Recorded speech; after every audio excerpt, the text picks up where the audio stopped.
But that's all petition. So here, he doesn't get it. He thinks, look, I'm treating you well. That's entitlement. I don't need you to verstup me with an extra piece of meat. So, meanwhile, that insensitive statement thrusts her into a realm of total loneliness. The realm of no one understands my pain. Who else had that? And I think Isaac did. Vayelech v'Yitzchak Fall v'Lo be'er lachai. After his mother died, according to the Midrash, he goes to Be'er Lachai Roi. Why is he going to Be'er Lachai Roi? Who is the Be'er Lachai Roi? Hagar, number 2 wife, who his mother couldn't stand. He sent him away. He didn't want to. God said, yeah, you have to send him away. Ishmael's mother, with Ishmael. So she lives in Be'er Lachai Roi. He comes from Be'er Lachai Roi after his mother died. Why did he go there? According to the Midrash, he goes to bring back wife number 2 to Abraham. They lose Sarah. Abraham's in mourning, he's in mourning. He said, look, I can't replace my mother. But Abraham, I know my father loved her too. Not as much as my mother, but he loved her. Life is for the living. Why should he be alone? She loved him for sure. So he makes the sacrifice. He's mourning for his mother. It's hard for a child when the father remarries, when the widowed father or mother remarries. It's not easy. Yitzchak overcomes his hesitation. Can you imagine knocking on Hagar's tent? Shalom Aleichem. What brings you here, Isaac? You have to make your own, flesh it out. Mom died. Sorry to hear that. I'm sorry for you. She almost killed her. Treated her terribly. That's why I'm here.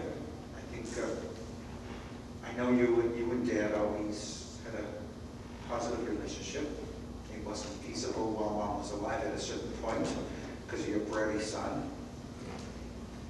But that's over. Now he's alone, and you're alone. I'm taking you back if you're willing to come. He makes a shift for his widowed father.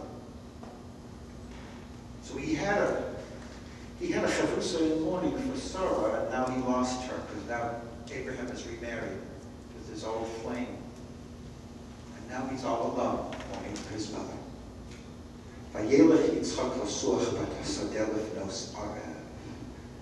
Isaac goes. Abraham prays in the morning. Isaac prays as the sun is setting. When you lose a parent, your sun starts to set. Because you're next. You lose something, terrible loss. You're in the realm of Lifnot Erev, prior to the eventide. Goes to speak in the fields. Who's he speaking to in the field? This was St. Francis of Assisi. He's preaching to the butterflies. He's all alone in the field. He's praying to God because only God understands his pain. You see, sometimes we're thrust into the realm of being alone. It's even an existential reality. To a certain extent, we're always alone. There's a homo revelatus as the revealed essence of a person.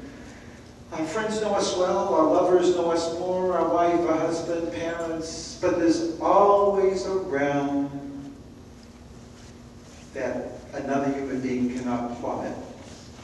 It's the infinite realm of recesses of our own aloneness, one-of-a-kindness, uniqueness, loneliness.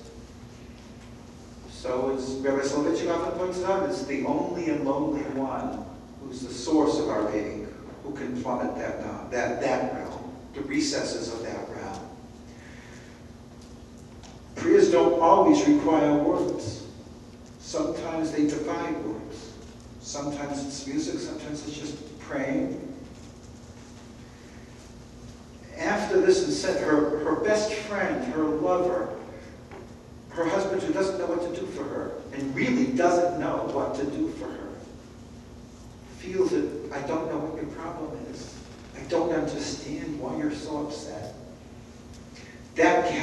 symbolizes her turning to Hashem, and then she becomes the paradigm for prayer for the next 2,000 years. You'll learn prayer from her. Hannah arose after eating in Shiloh and after drinking. What do you mean? She didn't eat, she didn't drink. It just said she couldn't eat. But she was able. She waited till everybody else finished. And Eli HaKohen was sitting on the chair near the doorpost of the sanctuary to Hashem. She was feeling bitter, and she prayed to Hashem, weeping continuously. What does she say? She makes a vow. Hashem Elokei Tzvaot, if you take note of the suffering of your maidservant, and remember me, do not forget your maidservant. Give me male offering, it's not for me. I will give him to Hashem all the days of his life, and a razor will not come upon his head. Monastics love this. If you look at the Christian literature on this, he became a monk. That's the one source they feel. It's not what it means. Samuel was anything but a monk. He was anything but celibate. He had children, and he was a judge in Israel. He anointed kings, and he was a traveling judge. The point is, he will be a leader in Israel. I will allow him to be trained from babyhood, from the time he's weaned by Eli, by the high priest, and he will become a leader in Israel. It's not for me. I need to bring life I need to enable life that will enable values. Eli observed her mouth.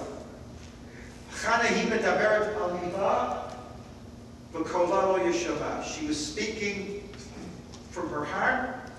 Her voice could not be heard. Only her lips were moving. Her voice could not be heard. He thought she was drunk.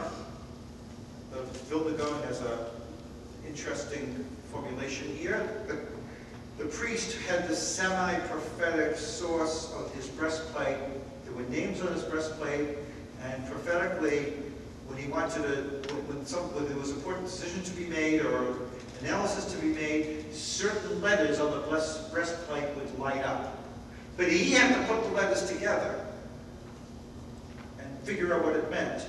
So the letters that lit up were Shikora, Shin, Kaf, Reish, Hey. She's a shikah. She's sitting there, only her lips were moving. So he said, how long will you be drunk? Remove the wine from yourself. Go to AA. Hannah answered and said, no, my Lord. I'm not a woman of a grieved spirit. I have drunk neither wine nor strong drink. I have poured out my soul to Hashem. I haven't poured wine. I've poured out my soul to God. And Eli says, do not deem your maidservant to be a...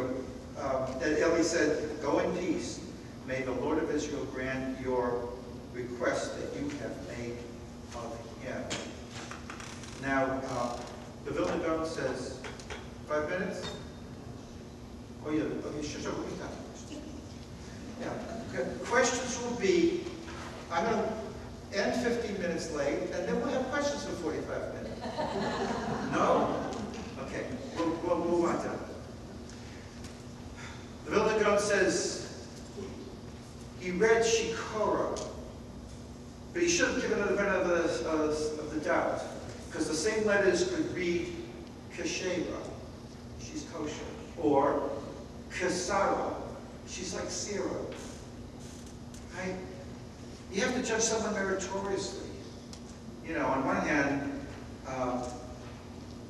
Kabdegu v'chashtegu. It doesn't mean you should be naive and turn your back on someone you don't know and sort of, hire a babysitter without recommendations.